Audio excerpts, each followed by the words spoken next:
Hey there, have you ever paused and thought about your life experiences? I mean, really thought about them.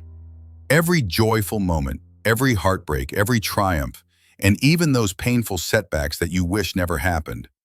What if each of these moments had a deeper, profound purpose? I want to invite you to think about something fascinating today. According to Buddhist teachings, absolutely nothing in our lives happens by mere chance. That's right, nothing is random. Each event, big or small, joyful or difficult, is intricately connected, weaving a hidden tapestry of purpose that's guiding us toward greater understanding and personal growth. Now, you might be wondering, how could something painful or difficult possibly serve a beneficial purpose? Well, let me share a simple but powerful story that could change the way you view these moments. Imagine you're walking through a dense forest. It's peaceful, beautiful, but suddenly, you trip over a fallen branch and hurt yourself. At first, you're frustrated and upset, asking, "Why me? Why did this happen?" But as you stand up, you notice a different path, one you wouldn't have seen if you hadn't fallen. Curious, you follow it, and this new path leads you to the most stunning view you've ever experienced, a view that completely changes your perspective. You see, in Buddhism, each event is like this fallen branch. Even those difficult moments have something invaluable hidden within them. A lesson, an insight, or an opportunity for growth that you wouldn't have discovered otherwise. Perhaps the painful experience you endured taught you empathy, resilience, or inner strength that you didn't even know you possessed. Or maybe, like the fallen branch, it redirected your life toward a path more aligned with your true self and purpose. Think about your life right now. Have there been moments when something felt devastating in the short term, but later you recognized it as a crucial turning point? Maybe it was losing a job that seemed perfect, only to find one later that truly fulfilled your passion. Or perhaps it was the end of a relationship that paved the way for deeper self-discovery and eventually a more authentic partnership. You see, Buddhism teaches us that every experience, joyful or painful, has meaning and purpose woven into it. When we begin to view our lives through this lens, something incredible happens. We move from feeling like victims of circumstance to empowered participants in our own journey. Instead of resisting and resenting life's challenges, we start embracing them as essential parts of our growth. So how can we practically apply this wisdom in everyday life? Here's one simple yet powerful practice you can try today. Next time something challenging arises, pause for just a moment. Instead of immediately reacting with frustration or anger, ask yourself, what might this situation be teaching me? How could this be guiding me towards greater wisdom or growth? This small shift in perspective can dramatically change your experience, opening doors to insights and opportunities you never imagined possible. I myself have seen the profound truth in this philosophy countless times. Like you, I've faced setbacks, heartbreak, and unexpected changes. Initially, these moments felt harsh, even unfair. But over time, I recognized how they helped shape my character, strengthen my resolve, and deepen my compassion. Looking back, I wouldn't trade those lessons for anything because they've made me who I am today, someone continually learning and growing from every experience. So remember, nothing in your life is random or meaningless. Every joy and every challenge is a meaningful step in the beautiful dance of your life. Embrace this idea and watch how your perspective transforms, opening your heart to greater peace, gratitude, and fulfillment. As we continue this journey of self-discovery together, hold on to this simple yet powerful truth. Everything happens for a reason. Embrace each moment, learn from every experience, and trust that life is always guiding you exactly where you need to be. Thank you for joining me today. Remember, your experiences have profound purpose. Stay open to the beautiful possibilities ahead. Let me ask you something. Have you ever wished a beautiful moment would last forever? Or maybe you've begged a painful one to just end already? That tug of war between holding on and letting go, we all feel it. But here's the truth. Nothing in life is permanent.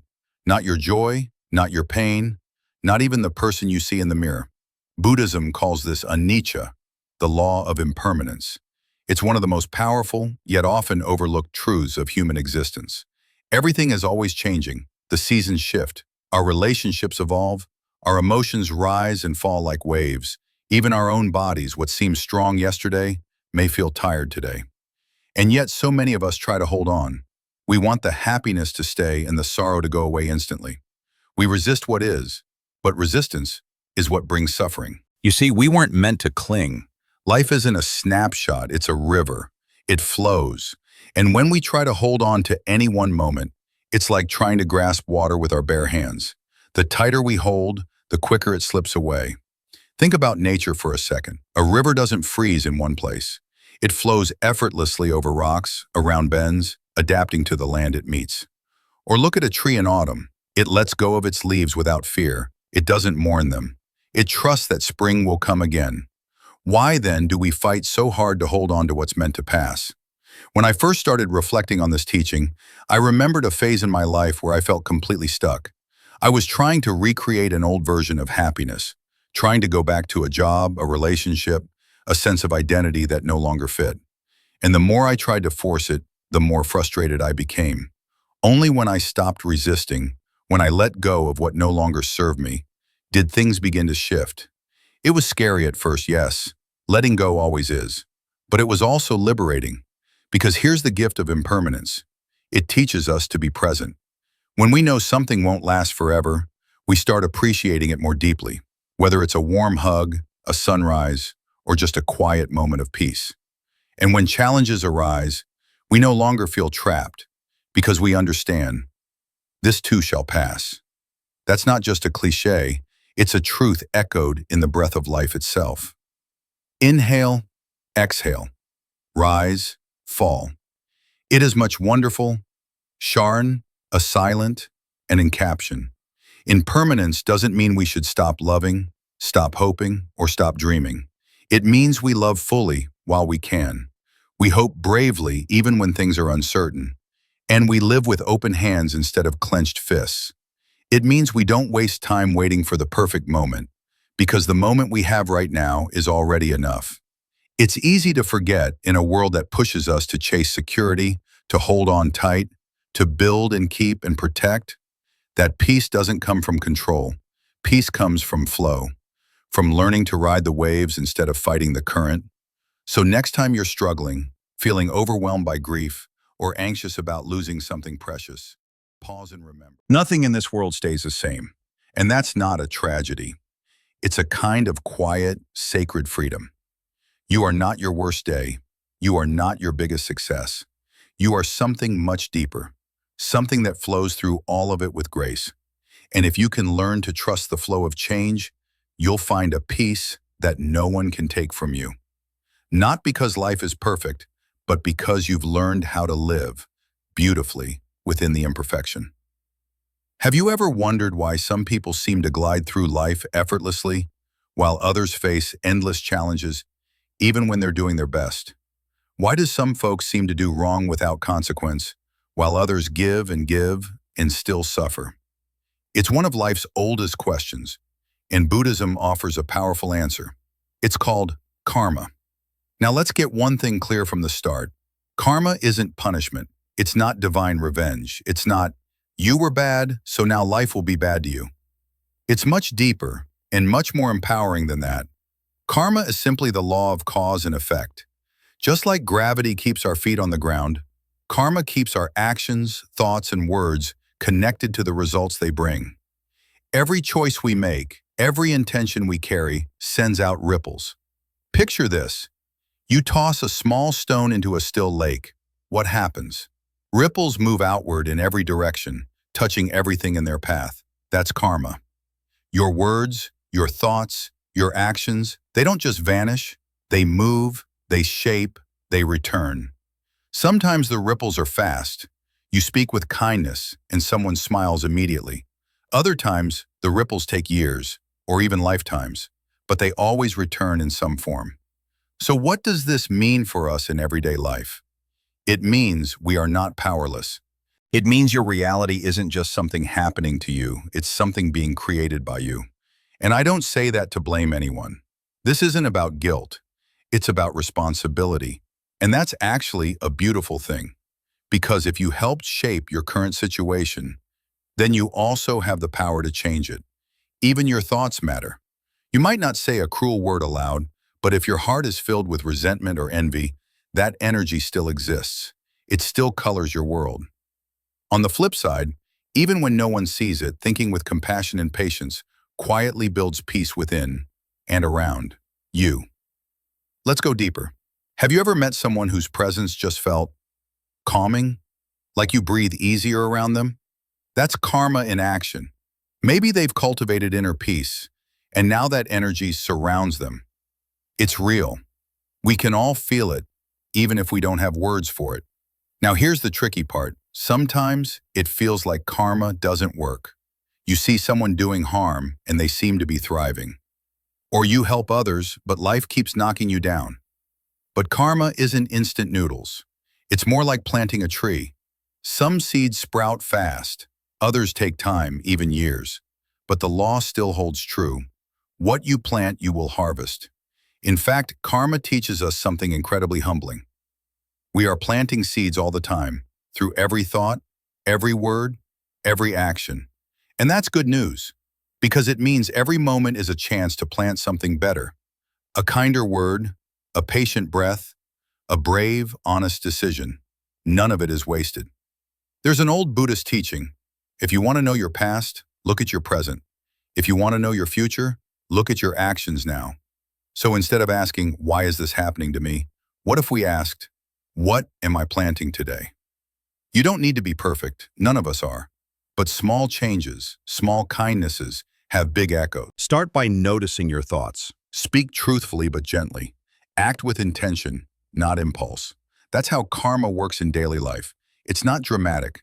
It's quiet, subtle, but powerful. Over time, it creates your world. You're not a prisoner of fate. You're a gardener, and the seeds are in your hands. Let me ask you something personal. Have you ever held on so tightly to something or someone because you thought you couldn't be happy without it? Maybe it was a relationship, a job, a dream that didn't go the way you planned. And when it slipped away, it hurt, didn't it? That feeling, that deep, aching pain comes from attachment. And according to Buddhism, attachment is one of the root causes of our suffering. Now let's be clear. This isn't about not caring. It's not about becoming emotionally cold or detached from the world. It's about loving without clinging. Let me explain. We often tie our peace to things outside of us. People, possessions, achievements. We say to ourselves, I'll be okay as long as they stay, or I need this to feel whole. But here's the truth. Nothing in life is guaranteed to stay. People change, circumstances shift. Even we ourselves are constantly evolving. So when we build our happiness on things we can't control, we set ourselves up for heartbreak. It's like trying to build a house on the sand. The tides will come, and when they do, we're left devastated, not just because something changed, but because we expected it not to. That's the trap of attachment. But what if we saw things differently? What if we could enjoy something fully, deeply, without needing to own it or make it last forever? Think about a sunset. You don't try to hold it in place, you just watch. You soak it in, you feel grateful. And then when it fades, you let it go. That's what it means to love without attachment. I remember years ago, I was in a relationship that I thought was everything. I wrapped my identity around it. I believed it was the source of my joy. And when it ended, it felt like my world collapsed. But in time, I realized I wasn't just mourning the relationship. I was mourning the version of myself that only felt whole when someone else was there. It was in the letting go that I finally found freedom. Peace didn't come from holding on. It came from releasing the need for things to be a certain way. Buddhism teaches us this powerful truth. To let go is to live free. Letting go doesn't mean you stop loving someone. It means you love them in a way that honors both their freedom and yours. It doesn't mean you stop caring about your dreams. It means you pursue them with passion, but without fear of failure defining your worth. It means showing up fully in life, open-hearted, present, but not grasping. When we stop clinging, we stop suffering. We realize that the present moment, just as it is already enough. So the next time you find yourself afraid of losing something, pause. Ask yourself, am I holding this with love or with fear? Can I love it and still let it go? Because here's the beautiful paradox. When we let go, we make space. space for something new, space for growth, space for peace. And we discover that true happiness isn't about getting everything we want. It's about learning to live lightly, with hands open instead of fists clenched. Life will always change. That's not a flaw, it's a feature. And when we embrace that truth, when we learn to let go with grace, we find a freedom we never knew was possible. Letting go isn't weakness, it's weakness. And it's one of the most powerful forms of love we'll ever practice. Let me ask you something. Have you ever had a moment when life didn't go the way you planned? You worked hard, hoped with everything you had, visualized the outcome, and then suddenly things turned upside down. It hurts, doesn't it? But what if I told you that peace doesn't come from controlling life? It comes from accepting it. Now, don't get me wrong, acceptance isn't the same as giving up. It's not about settling for less or pretending things don't matter. Acceptance means facing life as it really is, not as we wish it to be. It's the courage to say, this is what's happening right now, and I will meet it with clarity, not resistance. In Buddhism, this is a central teaching, because so often, it's not the situation itself that causes us pain, it's our resistance to it. Think about it. You're stuck in traffic. That's reality. But the suffering, it comes from your inner dialogue. I shouldn't be here. This is wasting my time. You get rejected from a job you really wanted. The disappointment is natural, but the suffering, it deepens when your mind says, this means I'm not good enough. The more we fight against what is, the more we suffer. But the moment we stop, something shifts. We begin to flow with life, like a river that bends around rocks without trying to move them, like a tree that sways in the storm instead of snapping. I remember a Zen story that changed the way I view challenges. Maybe you've heard it. A farmer's horse runs away. His neighbors say, "How unfortunate." He shrugs and says, "Who knows what's good or bad?" Days later, the horse returns with wild horses. The neighbors cheer, "How lucky." Again, the farmer says, "Who knows what's good or bad?" Then his son breaks his leg trying to tame one of the wild horses. "Such bad luck," the neighbors cry. But when the army comes to recruit young men for war, his son is spared because of his injury.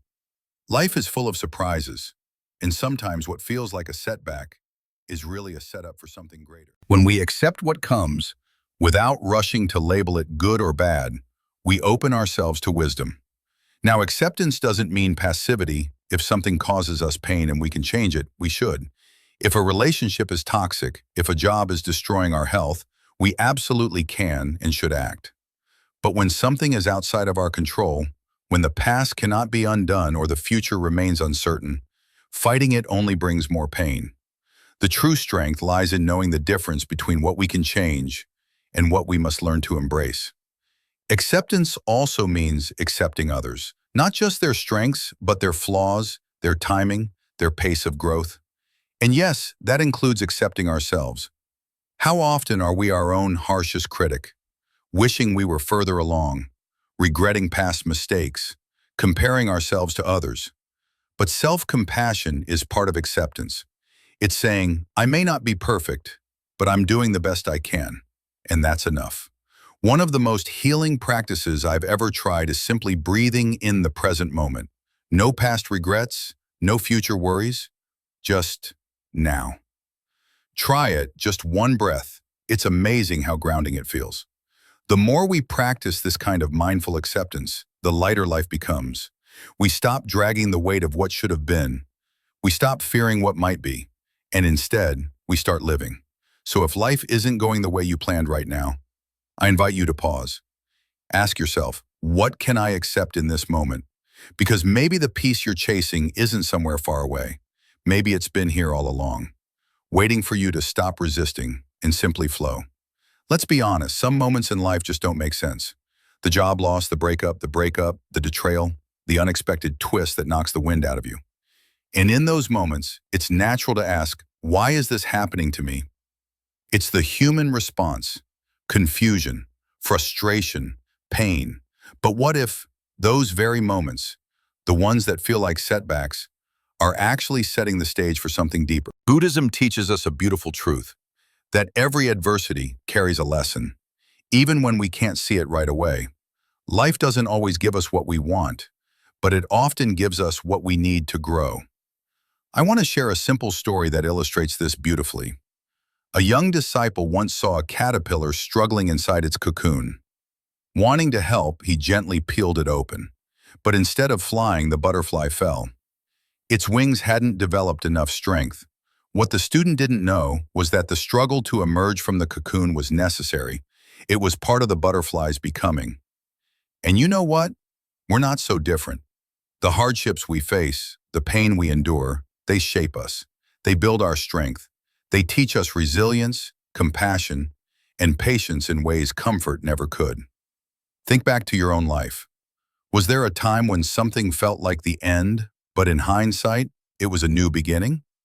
Maybe the breakup that shattered you helped you rediscover who you are. Maybe the failure that embarrassed you was the very thing that pushed you toward your purpose.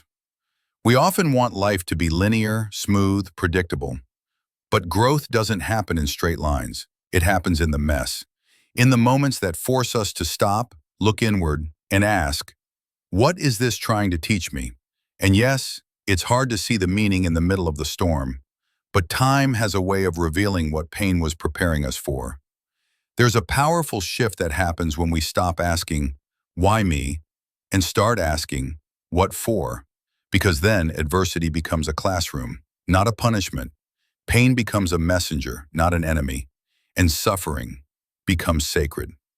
I remember someone once telling me, life will break you, but if you let it, it will also rebuild you wiser, softer, stronger. And I've found that to be true. Every loss I've faced, every disappointment I've endured, it carves something open in me, something I didn't even know needed to grow. So if you're going through something hard right now, I want you to hear this. You're not broken, you're becoming. You're not being punished, you're being shaped. The fire you feel may be burning away something you no longer need. And what's left? Maybe something pure, something more powerful than you imagined. One helpful practice is this. Write down a challenge you've faced, then write what it taught you.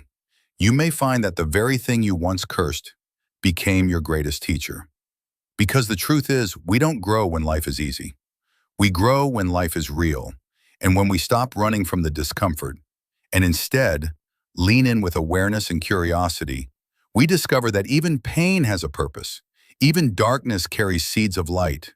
So the next time life knocks you down, try asking, what can I learn from this? And listen.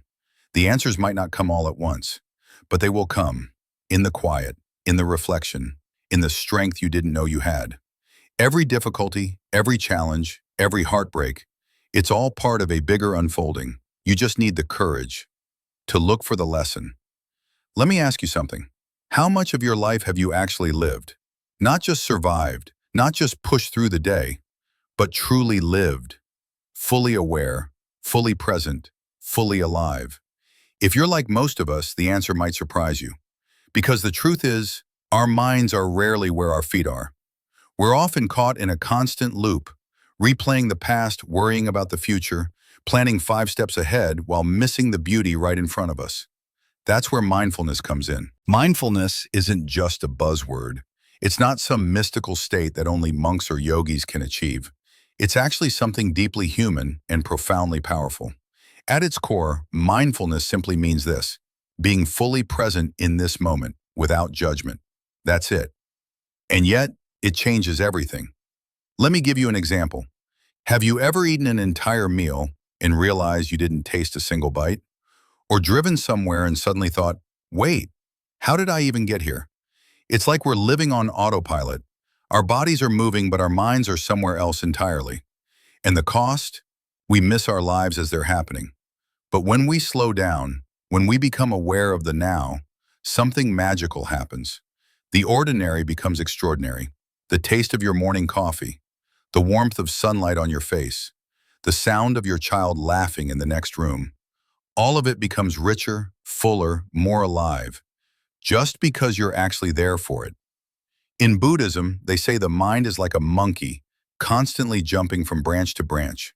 Meditation is one way to gently train that monkey, not to silence it, but to guide it, to give it a place to rest. And the breath? It's the anchor. Try it right now. Just take one deep breath. Inhale and exhale. That's mindfulness. That's presence. That's life happening in real time. I remember when I first started practicing mindfulness, I thought I had to empty my mind or sit for hours in silence, but that's a myth. Mindfulness isn't about escaping your life. It's about showing up for it. You can be mindful while washing the dishes, walking your dog, talking with a friend. The key is attention, intention, and choosing not to rush through this one precious moment. You might be wondering, okay, but how does this actually help me? Well, mindfulness reduces stress. It helps us respond instead of react. It creates a space between what happens and how we choose to meet it. Instead of snapping in anger, we pause. Instead of drowning in worry, we breathe. Instead of missing our lives, we live them. And most importantly, it reconnects us to what really matters. Because happiness doesn't exist somewhere in the future, at the end of a to-do list or after we fix everything. Happiness lives here, in the small, fleeting moments we often overlook. So the next time you find yourself stuck in your head, replaying old regrets, spinning future fears, I invite you to stop. Just breathe. Just listen. Just look. This moment right now is the only one you truly have. And when you learn to live it fully with awareness and gratitude, you realize that peace was never something to chase. It was here all along, waiting for you to come home to it. Let me ask you something that might sound simple, but it's actually one of the most important questions we can ask ourselves. Do you control your mind, or does your mind control you? Most of us walk through life without realizing just how much power our thoughts have over us. One small worry can spiral into anxiety. One criticism can echo in our heads for days. One regret can pull us away from the life we're living right now.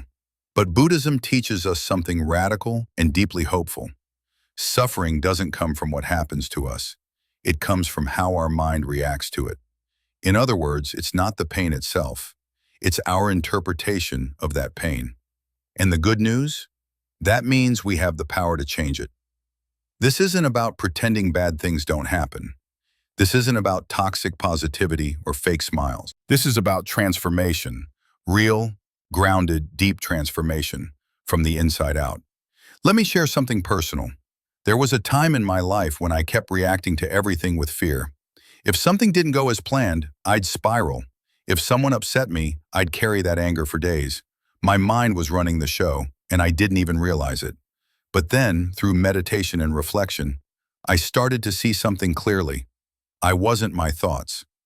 I was the one observing those thoughts. That changed everything, because once you learn to observe your mind instead of being ruled by it, you create space. And in that space, you can choose. You can choose to pause instead of react. You can choose compassion instead of anger. You can choose peace, even in the middle of chaos. That's the path of transformation. That's the path to enlightenment. And here's the most beautiful part. It doesn't require a perfect life. It doesn't mean you'll never feel pain again, but it means you'll stop letting pain define you. Think of your mind like a sky. Your thoughts, good, bad, anxious, joyful, they're just clouds passing through. You don't have to grab them. You don't have to believe all of them. You just let them come and let them go. Through mindfulness and meditation, you train your mind to stop clinging to every passing storm. And over time, you start to notice something miraculous. The peace you were searching for out there was always within you. You just needed to quiet the noise long enough to hear it. So if your mind feels loud right now, if you're stuck in overthinking, regret, worry, I want you to remember this. You are not broken. You are not weak. You are not your pain. You are the awareness behind all of it. And from that awareness, you can begin again. Even one breath, one quiet moment, can be the start of something entirely new. So take that breath, feel it fully, and know this truth. Transformation doesn't begin when life gets easier. It begins the moment you decide to meet your pain with wisdom instead of resistance. That is how we turn suffering into strength. That is how we turn fear into freedom. And that is the beginning of enlightenment. If this message resonated with you, share it with someone who needs to hear this. Comment below. What's one painful moment that helped you grow? If this touched you, subscribe. Let's keep walking together.